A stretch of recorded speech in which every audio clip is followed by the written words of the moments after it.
굉장히 깜짝 놀란 일이 있어가지고 화들짝 놀랐죠 정말. 정말 화들짝 놀랐죠. 커밍은 디나님이 먼저 할 줄 알았는데 디나님이 먼저 하시더니 내 말이. 그래서 저는 형을 본받아서 할 생각이 없었습니다. 양아치세요? 근데 사실 좋은 소식이라고 하긴 하는데 아직은 근데 근데 몰라요. 아직 좀 섣불러 지금. 왜냐면 직접 만나서 이야기를 한 것도 아니고 약간 이래가지고 어머니 언제 뵙기로 했죠? 이번 주 토요일에요. 사실 저는 더 큰 벽은 형은 그래도 가족이니까 네. 그래도 이렇게 넘어갈 수 있을 것 같은데 약간 나는 나중에 어머니 어떻게 봐야 될지 모르겠어. 우리 엄마 밥 먹다가 그래 알겠다. 처음부터 살짝 얘기를 하면 여러분들께서도 아시다시피 이번에 제가 서울집을 이사를 가야 되는데 어머님이 자기가 이사를 하겠다고 그래서 저 없을 때 가가지고 이것저것 짐을 이제 막 다 정리를 한 거예요. 그래서 했는데 거기서 이제 우리 둘의 뭐 사진 같은 거를 발견을 한 거지. 그래가지고 저한테 이제 카톡이 와가지고 니네 아무리 가깝다고 해도 이게 뭐냐, 남자애들끼리 뽀뽀하고 이게 무슨 짓이냐 막 이런 식으로 연락이 온 거예요. 나도 너무 당황하고 이래가지고 카톡을 그냥 계속 무슨 얘기를 와도 내가 다 무시를 하고 그냥 넘겼어요.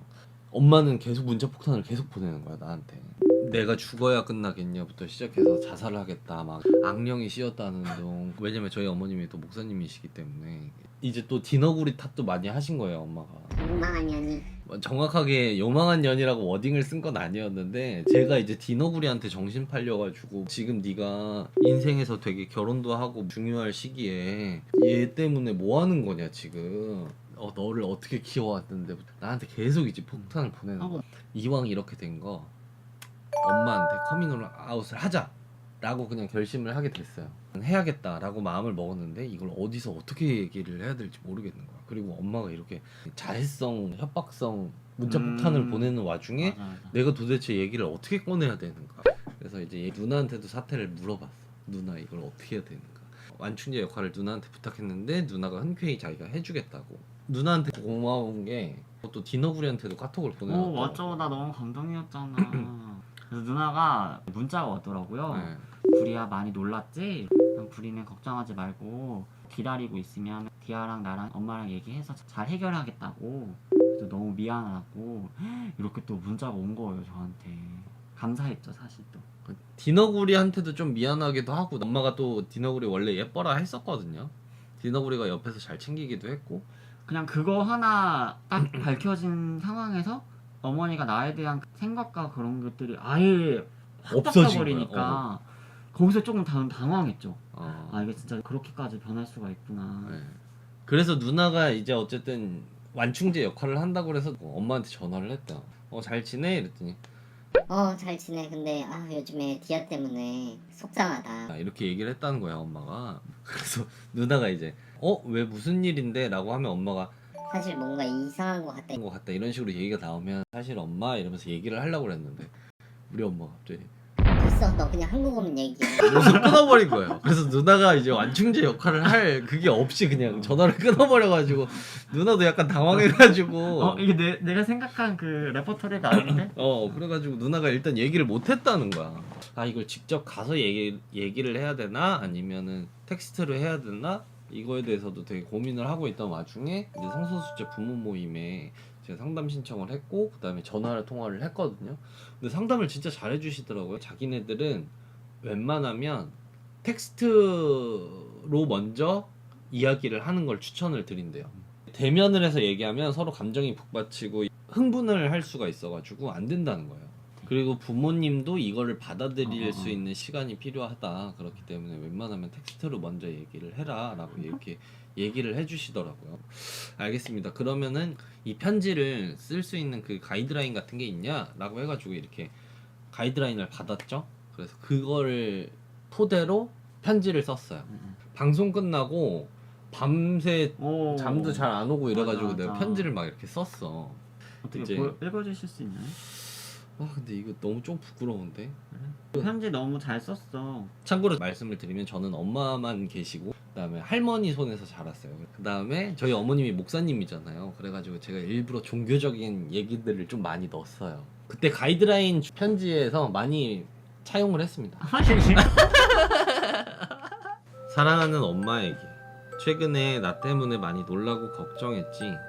일단 만나기 전에 나한테 일어난 일과 감정을 정리해서 글로 먼저 전하는 게 가장 좋은 방법이라고 생각해서 글을 남겨요. 엄마, 나는 동성애자예요. 내가 동성애자인 걸 자각한 건 중학교 1학년 때쯤이었던 것 같아. 확실히 남들과는 다르다고 느껴졌고 거기서 오는 무서움도 있었어. 하나님이 나에게 말씀을 해준 건 하나님은 내가 어떠한 모습이든 끝까지 사랑해 주실 거라는 응답이었어요. 그렇게 하나님에게 위로를 받으면서 나 자신을 받아들일 수 있었지만 할머니와 엄마한테만큼은 차마 말을 할 수가 없었어요. 두 분은 나에 대해 많은 기대를 가지고 있는 걸 알고 있고 실망시켜드리는 게 너무 무섭고 두려웠었거든요. 엄마에게도 내 솔직한 모습을 보여주고 싶은 마음도 있었지만 그래도 엄마한테는 이제까지의 이런저런 우리 가족 일로도 복잡한데 내 이야기까지는 더해주고 싶지 않았거든. 우리 가족이 좀 이야기가 많잖아. 그렇게 계속 숨기다 보니까 엄마랑 거리를 두고 엄마를 피하고 엄마가 혹시나 알게 될까봐 내 물건 만지는 게 싫고 그랬었던 거였어요. 동성애자인 건 그냥 왼손잡이처럼 그 수가 적을 뿐인 개인의 정체성이에요. 그냥 나는 한국에서는 아직 말하지 못하는 비밀을 하나 가지고 있을 뿐이에요. 이제까지와의 나와 앞으로의 나는 달라질 게 하나도 없어. 난 그냥 태어났을 때부터 그냥 쭉 이렇게 살아왔어요. 엄마가 잘못한 것도 없고 내가 잘못한 것도 없고 그냥 그런 거예요. 달라지는 게 딱 하나 있다면 엄마가 나를 바라보는 시선이 달라질 순 있을 거야. 하지만 나는 할머니네에서 자랐던 중학교 시절에도 고등학교 시절에도 군대, 대학교 입학하고 첫 회사에 들어가고 엄마가 누명을 썼을 때도 엄마랑 같이 독일을 다녀왔을 때도 나는 쭉 변함없이 똑같은 나였어요. 그리고 이제는 더 솔직하게 나를 전부 드러내놨으니 이제 엄마를 피할 이유도 없고 불편해할 이유도 없어졌어요. 엄마가 나를 이해해주고 받아들여준다면 앞으로는 엄마랑 만나는 게 기쁠 거고 자주 찾아보면서 행복할 거고 오히려 엄마가 말한 노후에도 같이 잘 챙겨주는 더 가깝고 살가운 아들이 될 수 있을 것 같아요. 당장은 엄마가 저를 이해하기 힘들 거라는 거 알아요. 저도 그런 엄마를 이해해요. 어떤 사람들은 아예 인연 끊고 산다고 하는데 나는 엄마랑 그러고 싶지는 않아. 앞으로 얼마나 걸릴지는 모르겠지만 우리의 행복을 위해 같이 노력했으면 좋겠어요. 그동안 말하지 못해서 너무 미안해. 그래도 난 언제나 엄마 사랑해요. 라고 이렇게 편지를 썼습니다. 아이고. 그래서 요거를 편지를 썼더니 거의 하루를 기다렸죠. 하루 12시간. 동안 이거 보내야 되나 말아야 되나 보내기 버튼을 어떻게 눌러야 되지? 어떻게 눌러야 되지? 계속 막 이러고 있다가 일단은 보내긴 또 보냈어. 근데 일이 안 사라지는 거야. 언제 읽지? 언제 읽지? 이게 언제 사라지지?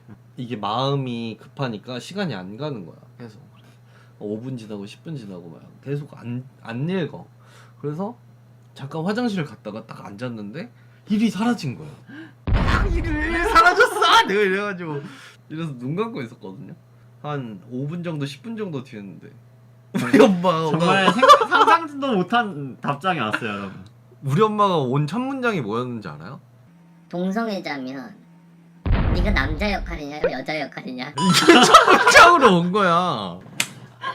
이게 무슨 일이야? 아들아 바텀만은 안 아들아 된다. 바텀만은 안 된다. 키우. 아니 그래가지고 나는 이게 무슨 소리냐? 내 아들이 뭐 맞아. 어떻게 이런 것도 아니야. 그래서 네가 남자 역할이야 여자 역할이야?